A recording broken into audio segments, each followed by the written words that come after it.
Hello and welcome to episode 7 of April Anger 2024.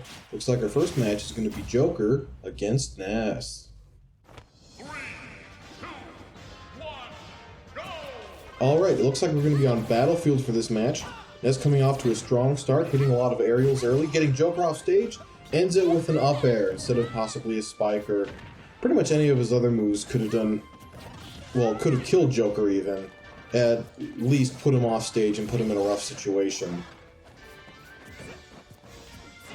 Joker dancing around, finally gets a combo of his own. Up tilts and up to hit the platform, drag down up air to a down smash. Pretty good work for an amiibo, I'd say. Ness charges his down smash for just a little bit too long, but he actually hits Joker with the lingering hitbox. For anybody who doesn't know Ness's yo-yo smash attacks, while the yo-yo is spinning, they can hit opponents. They aren't incredibly strong, however it is a hitbox. Ness air dodges, and he is able to grab the ledge even though he didn't recover from the amiibo's favorite PK Thunder recovery angle. Going high, he got a phantom footstool off of Joker, a couple of them actually. Joker was shielding, so there wasn't too much pressure Ness was exerting, but he could have at least gone for a mind game, so there's that. Joker with another drag down, but this time he misses trying to convert it into up tilt. Ness gets sent off stage. Is able to recover. Joker tries to stuff it out with a down tilt, but his leg was just a little bit too short, and Ness's magnet hands were just a little bit too strong.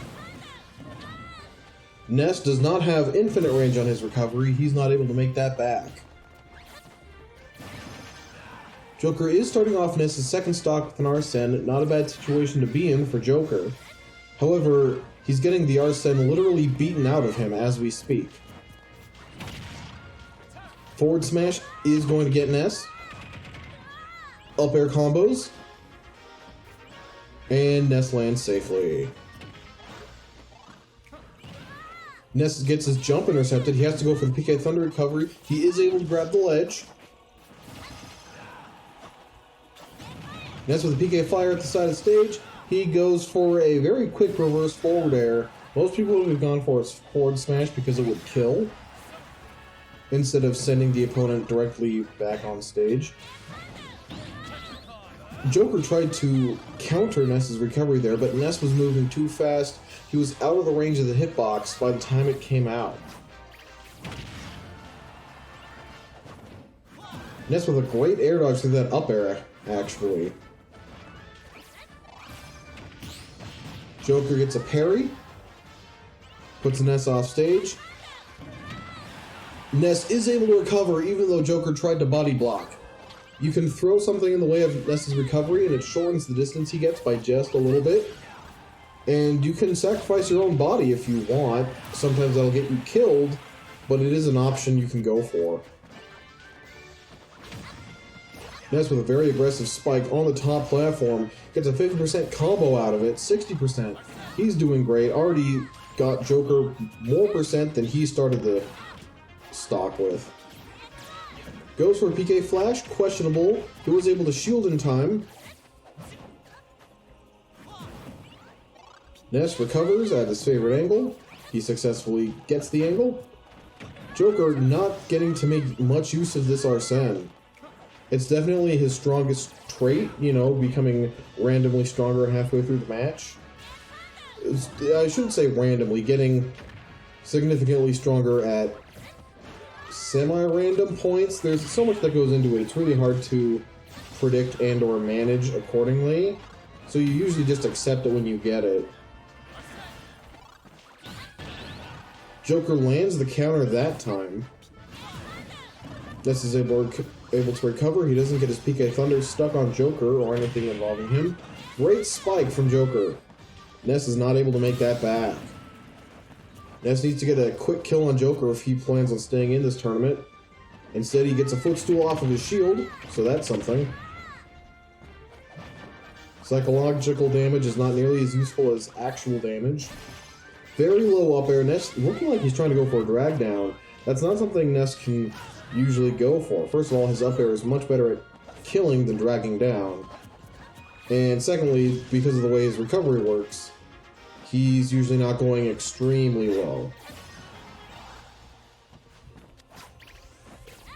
Ness just barely outspaced that up smash.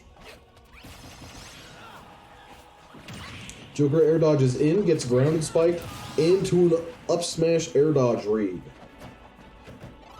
Ness back to the same situation he was last stock. However, he has not currently gotten a 60% combo on Joker to make up for it. I say that, he seems to be in progress. Yeah, 50%, on up 67%. Wow, Ness is just manhandling Joker. Joker finally gets his feet on the ground at least, gets a back throw. That might be his down throw. I'm not as familiar with the animations. Ness air dodges to ledge, gets hit twice. Ness does not air dodge the ledge that time, even though Joker went for a different attack. PK Thunder recovery, Ness is going to grab the ledge. Gets a grounded spike on Joker for what might be the third time this match. Possibly fourth. They've happened so much, it's been a little hard for me to keep track. I didn't think I'd have to count. Ness grabs the ledge, did not have invincibility because he had to go for a regrab. Puts Joker off stage. Tries to grab his get up attack, but Joker's animation put him on the other side of Ness. And Joker was able to edge guard Ness for the victory. Impressive.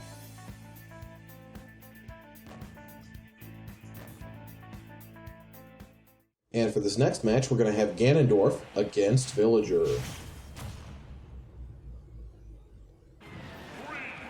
2, 1, go! Alright, looks like we're going to be on Pokemon Stadium. Ganondorf getting 1.5 Nairs to start off with. Ganondorf is a very hard-hitting character, so you do not want to get hit by his attacks. You don't want to get hit by anybody's attacks, but Ganondorf's hurt more. At least on average. A few characters have an attack that hurts more than the majority of Ganondorf's attacks. Those are also usually hard-hitting characters, though. Ganondorf does a little dash dance shuffle underneath Villager. Villager has a hard time to land. He does eventually manage it, though. Ganondorf missing a forward smash. Villager with a great grab against Ganondorf. I didn't think that was going to land, but it did. Villager air dodges past the ledge. Ganondorf is unable to punish. Villager spikes Ganondorf. Ganondorf goes for an up tilt, and he lands it. It doesn't quite kill Villager. Goes for an up air. The extension of the balloon getting popped animation actually let Villager barely grab the ledge, then go for some off-stage shenanigans to get another kill on Ganondorf. That pretty much seals things for Ganondorf. Ganondorf needs to just do really amazing for the rest of this match and hardly get hit. He is a very hard-hitting character. He hits like a truck, so it is possible, but his slowness makes it improbable that he's going to avoid. Alright, he just landed another volcano kick on Villager. That one did get the kill, but Ganondorf is still a stock behind, and he's getting slingshotted to the face. Another volcano kick. Villager parries that. Normally a terrible decision to go for. Oh, and another parry. Wow. Villager must know what he's doing. So the volcano kick, Ganondorf's up tilt. If it hits your shield, it breaks your shield. That's the long and short of it. So if you parry and you get the timing wrong, for most attacks, if you get the timing wrong early, then your shield's still out, so you get hit by it. If you get the timing wrong late, then you get hit by the move. You don't want to parry too many shield breaker moves, because if you get it late, you still get hit by the move, and Ganondorf's is a kill move, by the way. And is that footstool going to do it? Wow, cut my monologue short. Anyways, if you get the parry wrong against the shield breaker, you'll get your shield hit and then broken. Villager wins. For our next match, we have Chrom against Duck Hunt.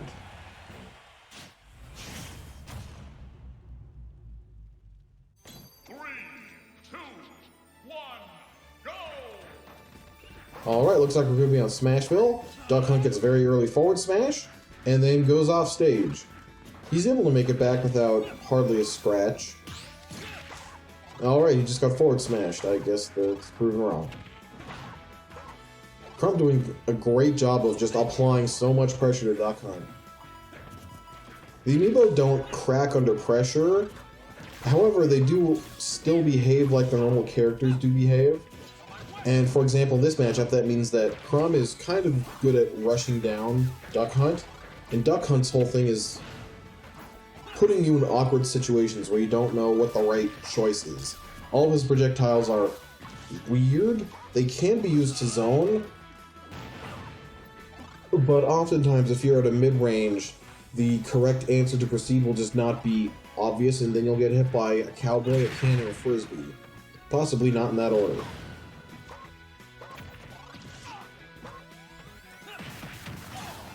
Duck Hunt with a great up smash read there. Goes for an up air. Duck Hunt's up air is a kill move. It didn't kill then, the opponent does need to have enough percentage, but it is something to watch out for. Duck Hunt goes for a spike on Chrom.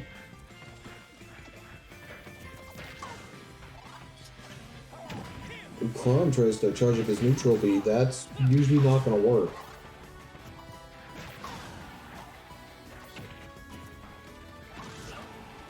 Duck Hunt gets Chrom off stage. Does not get counter edge guarded. So far through this tournament, Chrom has had a tendency of killing opponents with his up special when he's trying to recover. It normally doesn't work against human players, but it seems to actually work pretty well against the amiibo. Chrom with another neutral B, that one also doesn't kill. You do need to charge it up for it to get most of its power. Or you can just get a stage spike. Good job to Chrom.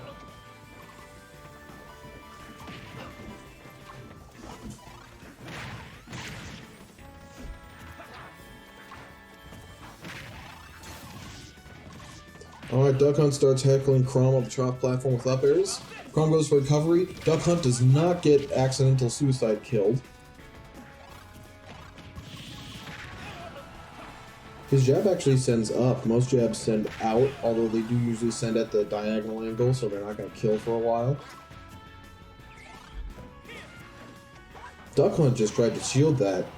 If Chrom charges it all the way, it will break your shield in one hit.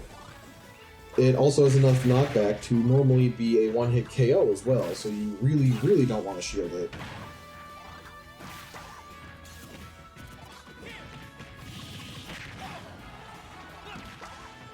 Chrom looking like he's trying to go for another spike there. He didn't get that one. Duck Hunt grabs the ledge.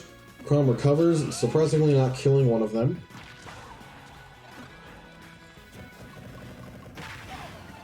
Chrom was pretty much stuck at the ledge there. Chrom got another spike. Okay, that does seem to be something he's trying to go for this round. I don't know why. Maybe it's out of revenge for getting spiked earlier. Duck Hunt gets a spike of his own again. Alright, these amiibos seem to be just going for all of the spikes. Maybe they're doing some sort of challenge, trying to only kill with spiking moves. Duck Hunt dash attacks underneath Chrom, puts him in a bad position, but Chrom gives up the position, so it kind of averages out again.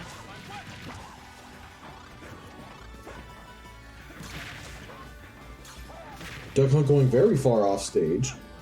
He's not able to recover from that.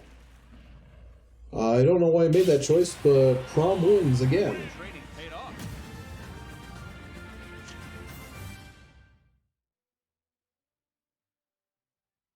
And for our next match, we have Kirby Smash Brothers against Dr. Mario. 3, 2, 1, go! Alright, starting off in Final Destination, both charge into each other. Dr. Mario gets the good end of that deal, though. Gets a lot more damage off on Kirby than Kirby gets off on him. Dr. Mario is able to recover.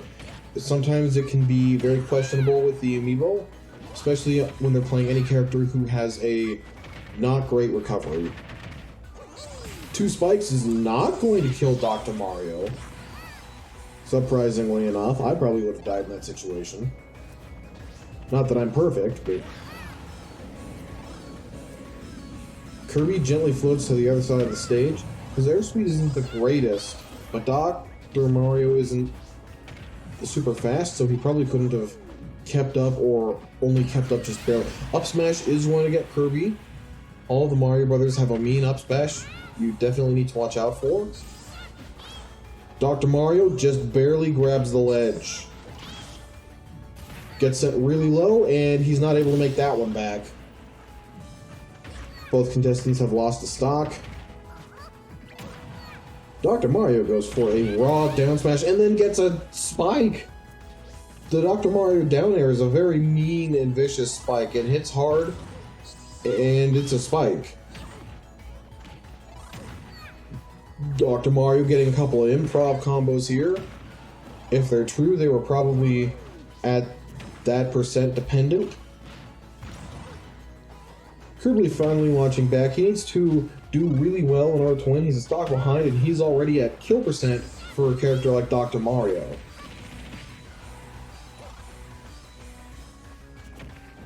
Both characters vying for space. Kirby gets sent. Dr. Mario does not get spiked. Instead, he hits Kirby with the up air first. Kirby sends Dr. Mario off stage. Usually a good strategy against the character. Kirby stalling for time. He does eventually land. And a forward air from across the stage is going to kill Kirby, apparently. Dr. Mario moves on.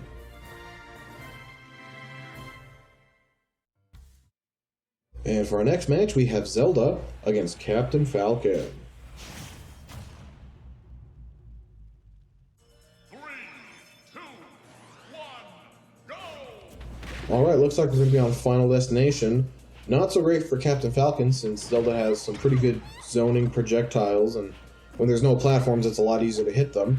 Captain Falcon gets a footstool off Zelda. Her recovery it covers good distance, but it did not carry her back to the stage. And then Captain Falcon parried twice just to brag.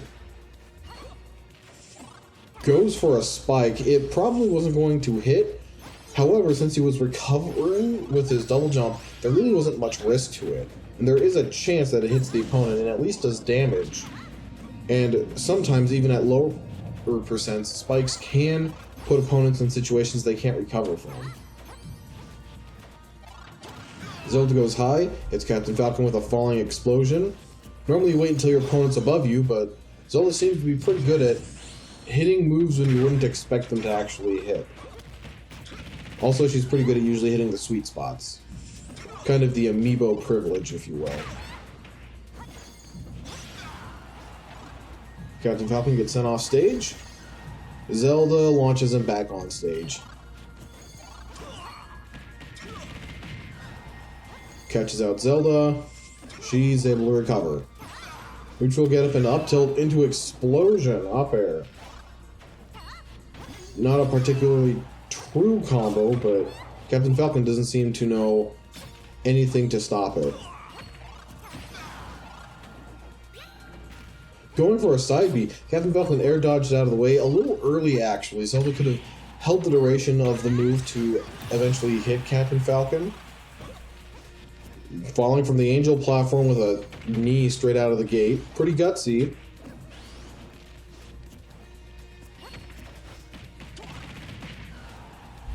Captain Falcon's fast enough, he can run at Zelda and get there before she lands, or in her case, misses the ledge.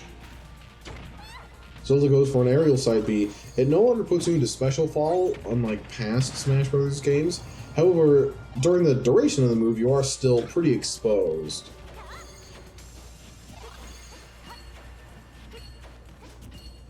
Zelda really trying to get a down air. Captain Falcon, of course, not letting it happen. In fact, Captain Falcon is actually regen back to 0%. Not looking too great for Zelda. She has a long way to go. Captain Falcon goes for a spike. Zelda's down air did hit Captain Falcon, but he was able to bounce off of her body, so he was able to make it back.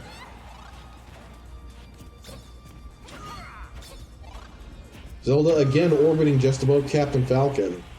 He has a lot of options that can actually hit Zelda there. He doesn't seem to be going for most of them, even though he has up smashes and up airs that cover just the right range.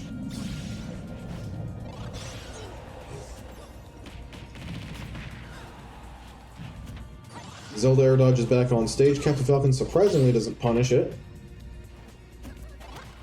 Zelda grabs the ledge, does not have invincibility, gets caught out by down tilt. She does eventually grab the ledge. Sends Captain Falcon out, goes for an edge guard, but she just air dodges and he follows suit.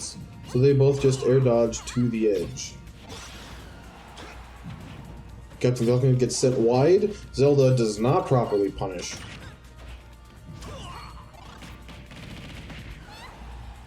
Captain Falcon opting for a ledge trap instead of an edge guard this time. Oftentimes a ledge trap is actually a stronger situation to be in. Captain Falcon didn't get sent very far by that down smash. However, with his aerial velocity, he is actually able to make it back from there. He has actually some pretty great horizontal recovery. His vertical isn't bad, it's just his horizontal is amazing. You can see there he was able to basically recover across half a final destination with just his up special.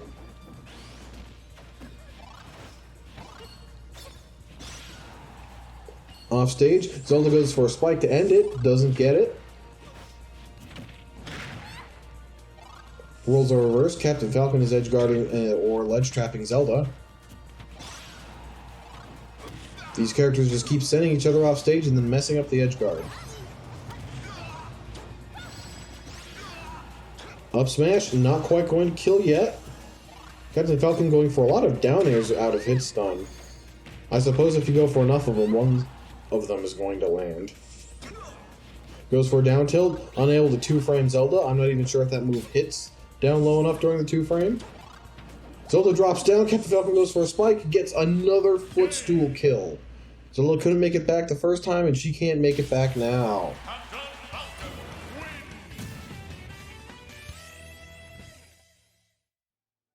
And for this match, we're going to have Kazuya against Incineroar.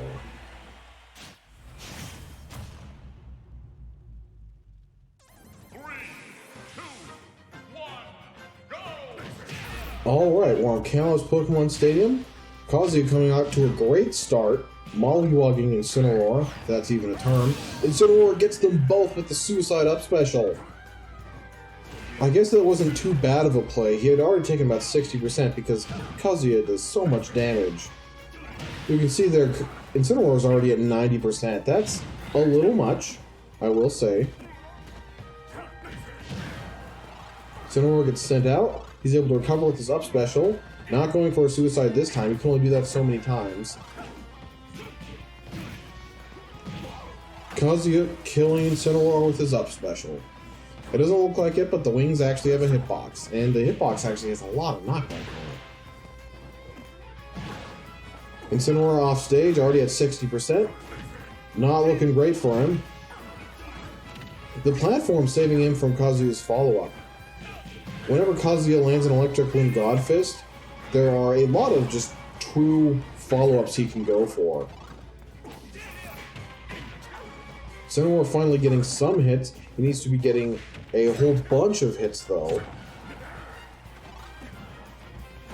Well, maybe we can start doing it. Dash attack's going to send Kazuya off stage. Incineroar opting for a ledge trap. Incineroar's actually doing a pretty good job of not getting hit. Granted, it might be a little bit too late, but it is something. Goes for some off-stage pressure. He wasn't able to get it. Now Kazuya's on stage, which is definitely the position where he wants to be. And that's going to kill Incineroar. That's a quick match. Kazuya wins. And for our next match, we're going to have Corrin against Mega Man.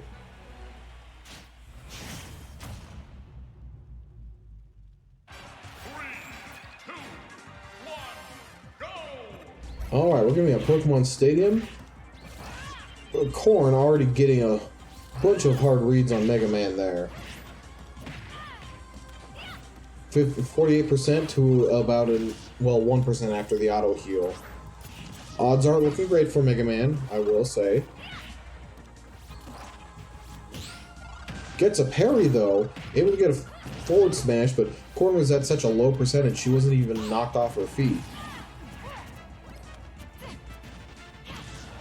Mega Man keeps up smashing out of shield. Sometimes it has been hitting, and it's not a particularly bad option to go for. However, against a human opponent, it would definitely be predictable. Especially because Corrin is a person who has long, disjointed normal attacks. So just because she's hitting your shield doesn't necessarily dictate that she's in the range of getting scooped up by an up smash. Air dodging got to the ledge instead of using an up special. Sometimes when you use an up special right at the ledge, it doesn't grab it. I understand that it would be incredibly tough for the game to decide when it would have to choose that you do and do not grab the ledge in that sort of situation. So an air dodge is a little more consistent, and Corrin gets a great skewer on Mega Man. I don't think that's the name of the move, by the way. It's just whenever she does a forward smash, she turns into a huge Dragon Lance thing and stabs something with it.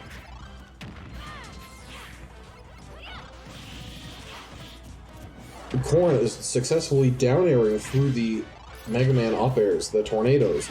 That's actually been proving quite a challenge for a lot of the people Mega Man's gone up against. Corrin is able to bounce off of Rush Coil as Mega Man's recovering. It is difficult, however, when airborne, Rush does have a hitbox that other people can bounce off of. Usually it's a lot easier if you wait until he lands on the ground, and then he effectively acts as a springboard. Mega Man starts the up air chains. He only goes for one. He does get 2 up smashes. That's more than I was expecting. Corrin goes for a very poorly placed projectile. I don't think Mega Man could have gotten hit by that if he wanted to.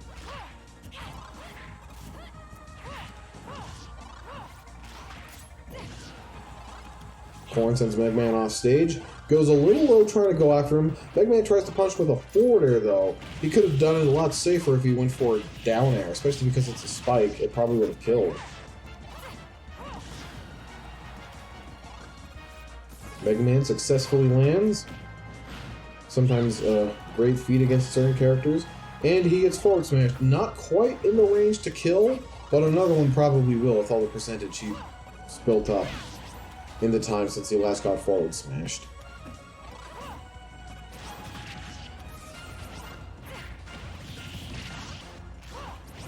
Corrin waiting out the tornado and not jumping out of it, so she gets to keep her life.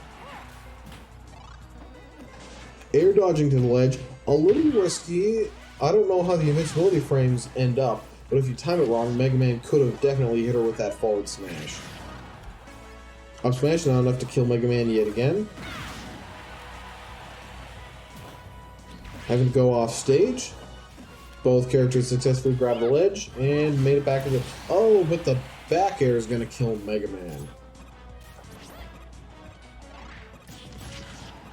Mega Man's back air is a pretty good move. Comes out fast, deals good damage. A lot of Mega Man's aerials are like that. They kind of make up for the fact that some of his grounded moves are either unintuitive to use or a little hard to get to work. Essentially, Mega Man is a character who naturally goes against a lot of the normal conventions for what move is going to do what. Normally an up tilt hits someone above you, and Mega Man's up tilt can, but it's a lot better at killing people who are in front of you. That sort of thing. He has enough moves, but they're effectively all shuffled around.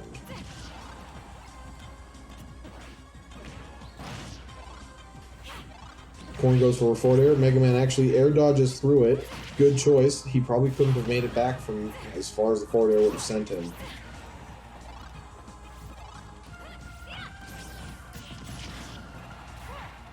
Corrin gets put off stage. Mega Man goes for a forward air again instead of a down air. Gets a parry and then retreats to the side of the platform and goes for a down smash. Interesting choice. Gets sent out pretty far. He had enough space to recover, but Corrin did not let him touch the stage again. Corrin gets the edge guard, and we're making it further in the tournament as a result.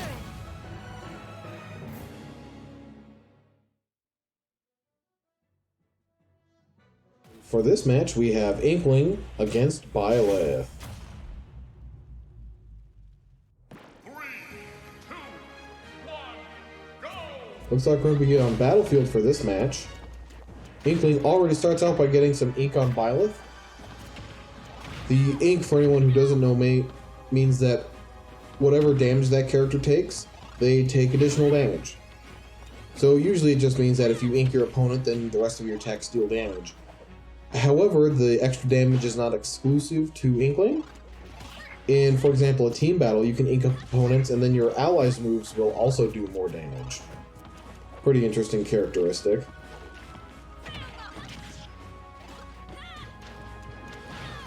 Byleth gets sent off stage. Inkling goes for a down smash way too early, gets get up attack for it, but she was able to trade the bomb on that last interaction.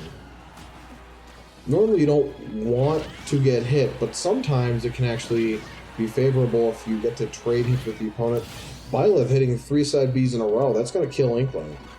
It's a move that has a lot of range and just enough shield stun to make it kind of hard to punish. This may be tainted by my memories of training the amiibo, but because of the amiibo's increased damage, the side special deals so much shield stun it cannot be punished. The second hit of down smash is going to kill Inkling a second time. Things aren't looking great for the squid. Kid squid. Whatever it is. Inkling goes on stage for an edge guard. Unable to get it, actually gets put off stage herself. Goes for a forward smash, once again too early, eats another get up attack for it. That's the kind of habit I encourage you not to get, because it just makes you take more punches to the face. Byleth a little over-eager with the side B there. Inkling wisely tech rolled away from it to avoid getting hit by the enormous spear hitbox.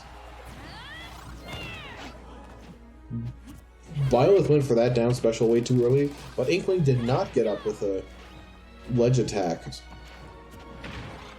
So effectively, Byleth has gone unpunished for the same behavior she herself once punished.